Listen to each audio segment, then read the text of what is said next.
G'day guys, Justin here, coming at you with another NBA Player of the Week video. This time the week spread across the All-Star weekend, so dating back to February 13th to February 25th, 2018. My 3 to 4 main candidates for this one were Bradley Beal of the Washington Wizards, James Harden of the Houston Rockets, and Nikola Jokic of the Denver Nuggets, but I decided to go with the man of the hour, the man with the power, Anthony Davis of the New Orleans Pelicans. As we look at his game-by-game performances by the numbers versus Los Angeles, he had, this was just before the All-Star break, 42 points, 15 rebounds, 3 assists, 3 steals and 2 blocks. A good all-around performance there from Davis at an awfully efficient clip too, of only 1 turnover, while shooting 83.3 from the field, 100% from deep and 90.9% from the stripe. Unbelievable shooting numbers there by Davis. Versus Miami, another solid performance as well, this time a hell of a lot more rounded defensively. I mean, that's not to say his last performance wasn't either, but I mean, these numbers are just staggering. 45 points, 17 rebounds, 2 assists, to go with 5 steals and 5 blocks. Only the 2 turnovers, once again, low turnovers for him over this stretch. 50% from the field, passable by any means. 16.7, a little to be desired, particularly with big men shooting around, the 29-30% mark from deep. And consistently being able to do that for Davis is something you'll have to work on. Again, doesn't matter if a big man doesn't make or shoot a 3, but if you're going to take and be efficient, 16.7, a little underwhelming. But again, effective from the stripe, 90.9, so when they weren't falling, he was getting to the line. So a good all-around performance there versus Miami.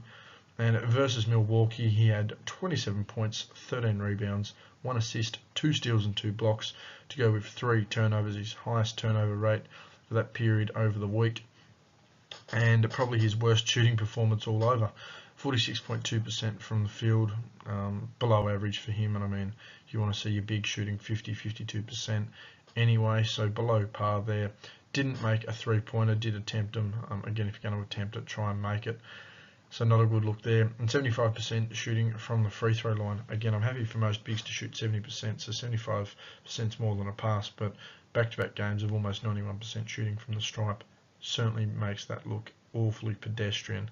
However, he did lead New Orleans to a team record of 3-0. As we look at his numbers for the week, so his stat line for the week reads like a video game pretty much. 38 points per game, 15 rebounds per game, 2 assists per game, 3.3 steals per game, and 3 blocks per game. Certainly the best all-around player in the NBA over this period, with only 2 turnovers and a great efficient clip. 56.4 from the field. I mean, scoring, at will, scoring efficiently. 27.3 from deep again. Probably want to be a little bit higher, particularly with the ability for big men to shoot the jumper now. However, certainly not scoffing at that when the big guys pouring in points from the paint at an efficient clip. As I mentioned, 56.4% from the field and 88.5% from the free throw line. I'd accept that for 90% of the league, except the elite shooters and guys who get to the line a lot. Davis does get to the line a lot as a big guy, and I mean, as I mentioned, a big guy shooting free throws over 70% is applauded. However, 88.5%, that is the elite of the elite, not only for the bigs, but also for any player in this league. So again, his stat line for the week, 38 points per game, 15 rebounds per game, 2 assists per game, 3.3 steals per game, 3 blocks per game on only 2 turnovers a game, while shooting 56.4% from the field, 27.3% from deep, and 88.5% from the stripe. As we take a look at the starting opposition versus Davis over this period, against Los Angeles, it was Julius Randle, who posted 20 points, 5 rebounds, 3 assists, and 1 block on 4 turnovers. Certainly lost the battle there. 69.2% from the field, didn't attempt a 3-pointer, however, 100% shooting from the free throw line. Randle was really not a factor in Davis's game, that's for sure. Justice Winslow was the opposite big man in the forward position versus the Heat. He managed 4 points, 3 rebounds, 4 assists, and 2 steals. However, his minutes were very limited, only to about 4 a quarter when you stretch it all out. However, that doesn't excuse 16.7%. That's poor shooting. However, made up with 100% from deep and 50% from the stripe. Certainly something to be desired. And in the marquee matchup, one of the marquee matchups of the season, versus Giannis Antetokounmpo of the Bucks, these two guys pretty much in the league around the same time. They'll be battling it out for the foreseeable future, certainly the next 10 years of the league. And Giannis managed 20 points, 4 rebounds, 6 assists, and 2 steals on the matchup. Now, remember, I do have Giannis ahead of Davis in my MVP conversation. However, if he starts to make a really big run here in March, I mean, the tide could turn. Jimmy Butler is now out of my MVP contention with his injury that's recently come to light. He's going to have too much time off for me to win it, and I mean, that's going to cost Minnesota terribly, so there is real potential for New Orleans to sneak up the rankings, certainly for Davis to move up my MVP argument. I mean, he already has by default, really, with Butler going out. But back to Giannis, 33.3% from the field, didn't make a three-pointer, and 80% from the stripe, so probably acceptable in two of those categories, as I mentioned, as far as steals and free throw shooting is concerned, but not making a three when attempting one and shooting under 50%, let alone under 35% is concerned from the field. So definitely a win in all three matchups for Davis there on the week. Examining his fourth quarter play versus the Lakers, he had 6 points, 3 rebounds, and 1 assist to go with 1 block, and 100% from the field. A good all-around performance there, and a win against the Lakers. Versus Miami, he had 9 points, 3 rebounds, and 1 assist, shot 42.9 from the field, didn't make a 3, and made 3/4 of his free throw attempts. And versus Milwaukee, he went 0 for 1 from the field.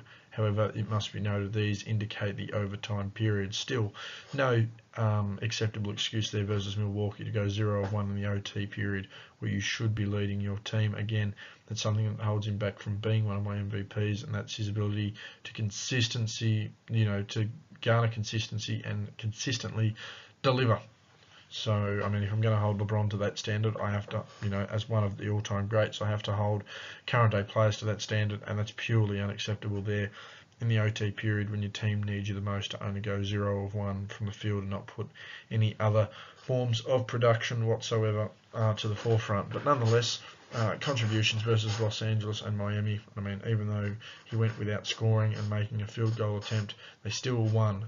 So, I mean, his contribution over the 4 quarters, I mean, as I mentioned, his worst game of the week was against Milwaukee, and that's obviously evident when examining his overtime numbers. And just a quick wrap up here of my players of the week so far this season. We've had LeBron James of the Cleveland Cavaliers, Steph Curry of the Golden State Warriors, Kyrie Irving of the Boston Celtics, as I've just mentioned, Giannis Antetokounmpo of the Milwaukee Bucks, Kevin Durant of the Golden State Warriors, Andre Drummond of the Detroit Pistons, Jimmy Butler of the Minnesota Timberwolves, Chris Paul of the Houston Rockets, as you can see there, and just the latest inclusion to the class, Anthony Davis of the New Orleans Pelicans, James Harden of the Houston Rockets, Russell Westbrook of the Oklahoma City Thunder, and Kristaps Porzingis of the New York Knicks. You can expect the likes of a Butler and Kristaps to not appear again. I mean, Butler might return later in the season, depending on how severe and what the option is for Minnesota and his meniscus. Porzingis won't be back in, that's a given. However, the rest of these guys certainly have candidacies for, the MVP, Defensive Player of the Year. They have arguments for that as well, so they're likely to appear back on this list at some point. But those guys have been my player of the week at some point during the season. Thank you very much for watching, guys. Hit that like button, let me know who your player of the week was and how you feel Davis has been playing over this extended period. Leave a comment, who was your player of the day? Who was your player of the week over this period? Who do you think I've undersold and who do you think needs a bit more appreciation? And again, subscribe to the channel for more videos just like this. You can hit me up on Twitter, Justin_G_Bryan, for more sports talk and general conversation. Again, thank you very much for watching, guys. My player, once again, of the week from the 13th of February through to the 25th of February has been Anthony Davis of the New Orleans Pelicans.